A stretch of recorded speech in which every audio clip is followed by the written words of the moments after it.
You didn't choose your partner. Not really. Your family did. No dating app, no swiping, no first date at a coffee shop, no months of texting to figure out if someone was serious.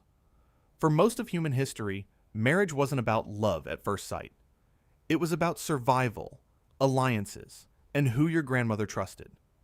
That sounds strange today, but for roughly 300,000 years, this was simply how it worked. So how did your ancestors actually decide who to marry? Start with the obvious question. Who was even available? Early human bands were small, usually 20 to 50 people. That's the problem. In a group that size, most people you grew up with were already your relatives. Marrying inside the group risked inbreeding. Marrying outside the group meant crossing into unknown territory, unknown language, sometimes unknown danger. Anthropologist Claude Levi-Strauss studied this exact puzzle across dozens of cultures. He found something remarkable. Nearly every human society, no matter how isolated, developed rules that pushed people to marry outward. Anthropologists call this exogamy, marrying outside your own group. It wasn't romantic. It was structural, a rule baked into survival itself. Here's why it mattered so much. Marrying outward didn't just avoid genetic problems. It built alliances. A daughter sent to marry into a neighboring band wasn't just a bride. She was a living treaty. She connected two groups that could now share food during a bad season, warn each other of danger, trade tools, and combine forces if attacked. Marriage was diplomacy with a heartbeat. Anthropologist Polly Wiesner spent decades among the Juhansi people of the Kalahari, one of the last populations to live a foraging lifestyle similar to our deep ancestors. She documented something called hxaro, a system of gift exchange between distant kin and in-laws. Marriage created hxaro partners. Those partners became insurance. If your local waterhole dried up, you didn't starve. You walked to your wife's family's territory, and you were fed, because marriage had already made you kin long before the drought arrived. Think about that. Marriage wasn't the end of a love story. It was the beginning of a safety net, one that could take you days to walk toward, but that would always let you in. So who decided? Mostly not the couple. Elders decided. Parents decided. Sometimes entire councils of relatives decided. A young man didn't propose. His family negotiated. A young woman didn't accept a ring. Her family evaluated whether the match strengthened their position, whether it opened new hunting grounds, whether it settled an old grudge. Anthropologist Frank Marlowe studied marriage patterns among the Hadza of Tanzania, another population living a lifestyle close to ancient foraging societies. He found something that might surprise you. Hadza marriages were flexible, and both men and women had real say in ending a bad match. Divorce was common and low stakes. There was no priest, no paperwork, no scandal.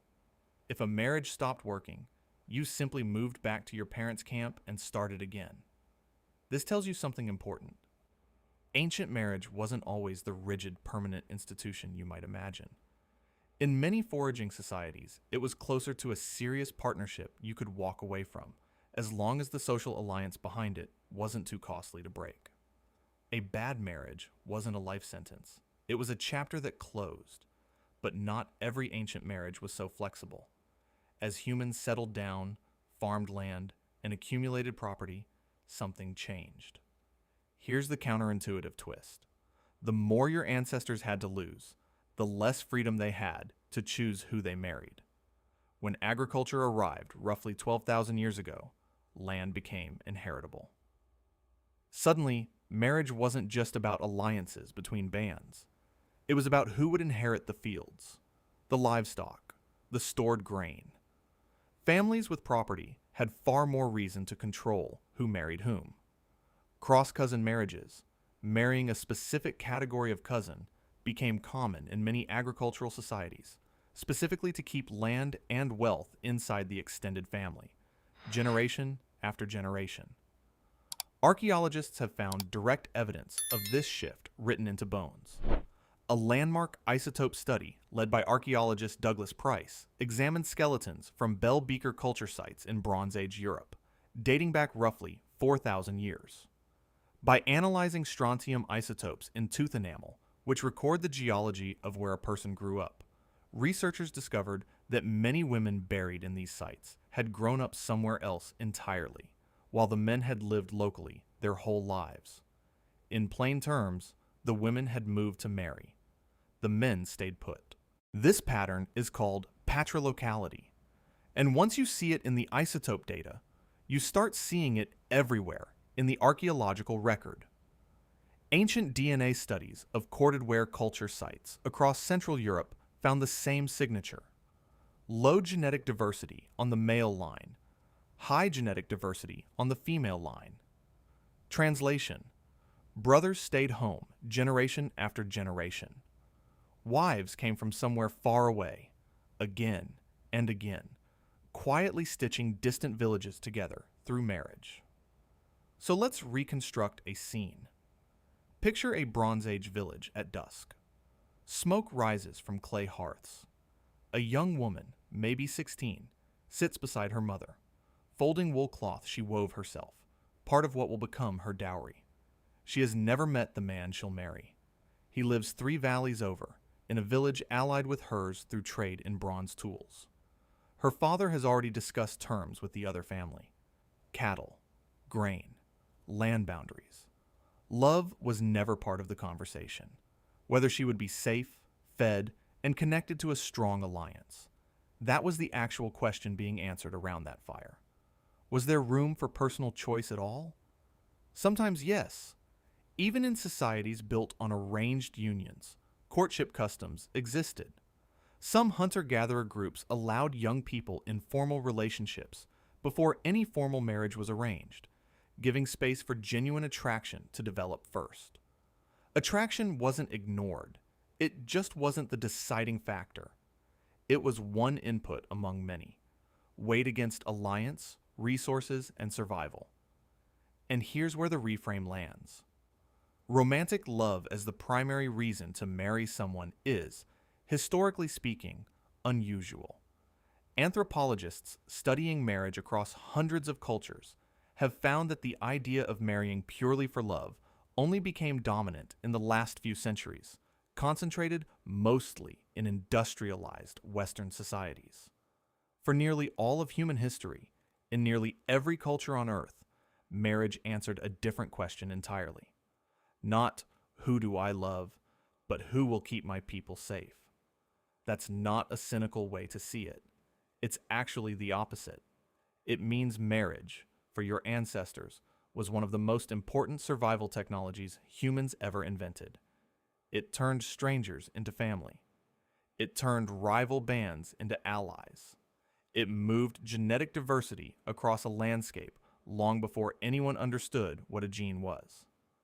Every wedding was a quiet insurance policy against famine, isolation, and war, signed not with paper, but with a shared meal and a promise between 2 families. Even the timing of marriage reveals this logic. In many foraging societies, marriage happened not at a fixed age, but at a fixed moment of need. When a young hunter proved he could provide, when a family needed a new ally after a bad season, when a drought forced 2 distant bands to formally bind themselves together for mutual protection.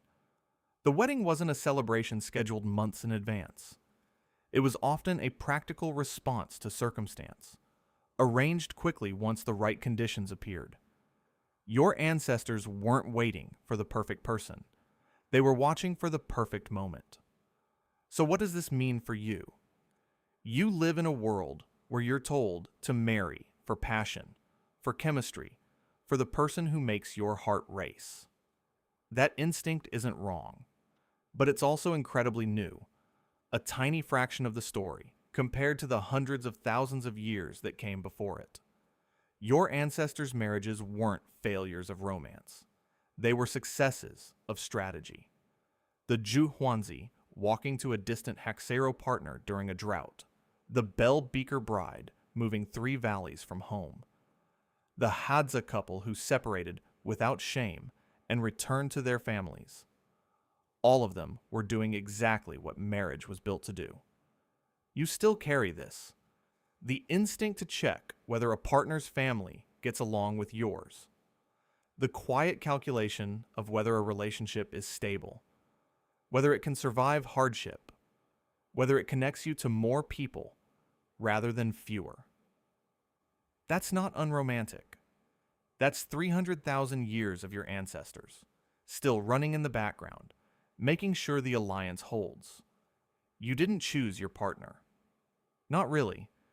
Your ancestors chose the entire system that decides how you choose him or her today.